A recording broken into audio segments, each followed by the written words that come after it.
So Kayla was born without arms.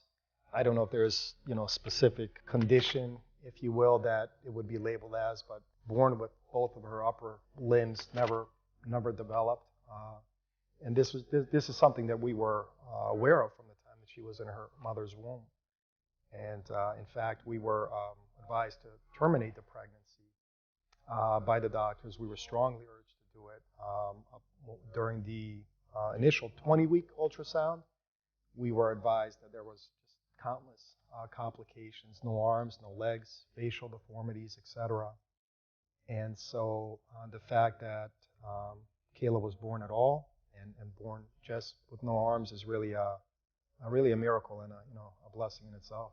Something that my mom often reminds me of is that moment, and she says, look at Kayla. Can you imagine if we didn't have her in our lives? And it's always a great reminder. I think so many things we've come to take for granted with the way things have transpired, but something we're very grateful for.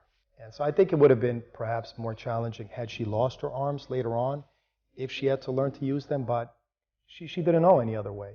And so I think she naturally learned to use her legs and feet in a remarkable way. But from a very young age, I mean, she was very capable of doing things on her own with her feet, whether it's eating, drinking, holding her baby bottle with her feet.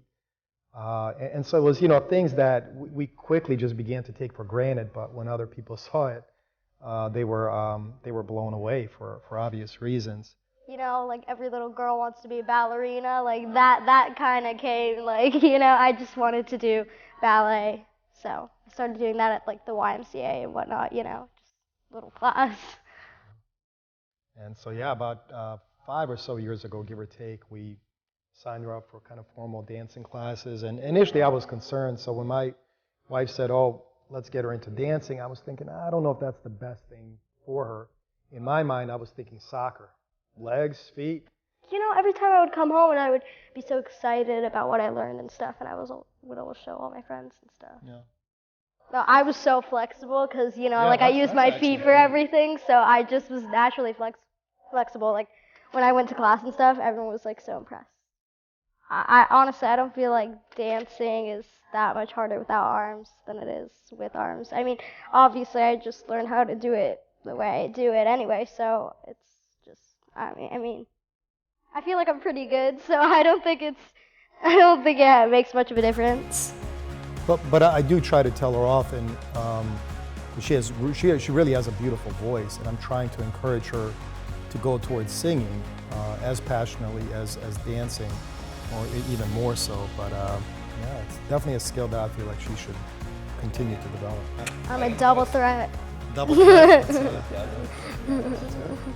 I have all A's in school. I mean, I really care about my grades. I want to get a scholarship to college and stuff. Yeah, I mean, I always I get stressed out about it a lot too because I have practice after school, dance practice, but I'm always on top of my schoolwork. I really love getting good grades. I hate if I get a bad grade. I'm always just so mad at myself.